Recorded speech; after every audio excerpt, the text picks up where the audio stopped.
fashion mean to you personally? It's just one of those things. I feel like it's a way to express yourself.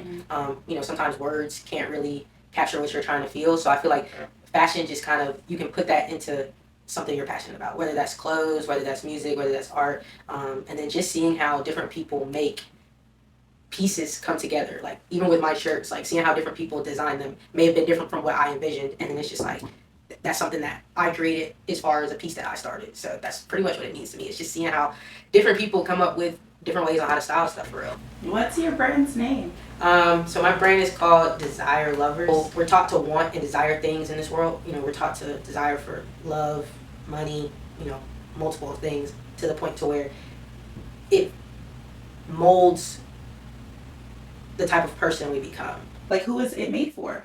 Pretty much anybody who doesn't want to fit in a box. Pretty much anybody who doesn't want to be stuck in society's social norms. Was there a specific moment when you knew you wanted to create a brand? Late high school, early college is when I started getting into fashion and just seeing how different people put different things together. And then that's when it clicked for me. It was like, why would I pay $100 to buy this person's shirt when I could probably make it the way that I envision it? Out of the shirts you have on display, which one's your favorite right now? So that you guys Actually, this one is my favorite one. Break the pattern outside the system. So basically break the pattern that was designed for us. We're taught that you go to school, get a job. Once you get that job, you start a family, and you get old, you retire, and die. Me personally, I don't think I want to live. What has your journey been like so far in creating Desire Lovers? So a lot of people don't know, actually. It took me about 5 years to create Desire Lovers. I started with one brand. It didn't go as I wanted it to go. I want to say this was like senior year of high school. And then I got to college, tried to recreate it in a different way.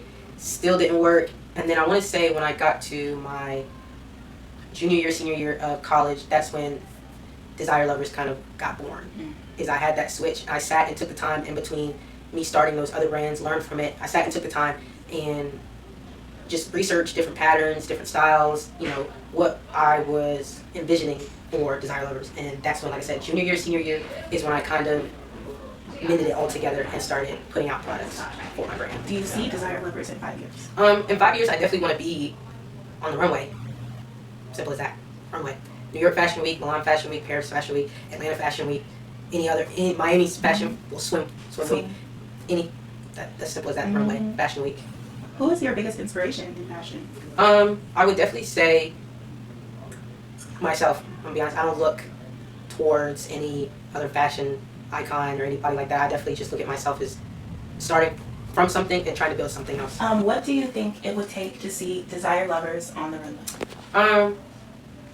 Truthfully, I think it would be being boots on the ground, like kind of what we're doing here. Shooting content. I just moved up here, so all my stuff is pretty much still in storage. And I fit the time in today to come here and shoot content for the brand. The late nights that's getting put in as far as sitting there designing, reaching out to different, artists, creatives, models, everything like that, up till 12 a.m. researching on it. It comes to same day samples. I've sat and DM'd 10 people this weekend trying to find somebody I can get on-hand samples from. So just like I said, I just feel like it's that behind the scenes work that would push me to get to runway and have people look at what I'm trying to build in a sense. So just to touch a little bit more about your journey building Desire Lovers, what sacrifices have you made to build your brand? Time. I can definitely say time is a big one. Where there's some days where I get off work and I'm like, I'm tired, I want to go to bed, but I know at the end of the day I've got a shoot coming up or I've got a drop coming up. So it's like I have to sit and I got to plan out my day as far as from start to finish, as far as what time the model's going to get here, what they're going to be modeling, who's going to be shooting, what angle I want to shoot at, what's the theme I'm going for. Because a lot of people don't know, like, I'm really doing it by myself. So a lot of time gets sacrificed, where I may not be able to go out to the bar because I got to shoot in the morning. I may not be able to go out to the club because I got to sit down with the models and decide what direction we're going to go as far as the theme we want to do. Do we want to do a studio shoot or do we want to do a location shoot? Some of the models have their own ideas and I like to incorporate them too. So usually what I try to do with them is we'll go to sit at a lunch or a dinner and we'll sit and we'll just brainstorm ideas based off the pieces that I'm dropping and what they feel most comfortable doing. So like I said, a lot of time gets sacrificed, which I'm okay with at the end of the day if it's going to help me reach my long-term goal. What has this journey taught you about yourself? That I'm a little bit of a perfectionist. What's your sign? Capricorn. Mm. I'm a little bit of a perfectionist, and that can get a little bit overbearing sometimes from people. But in the end, the results come out great. So that's one of the things I've definitely learned about myself as far as this whole journey with building my brand. What is the message at its core of Desire Lovers? Oh, that's a good question. Once again, stay true to yourself.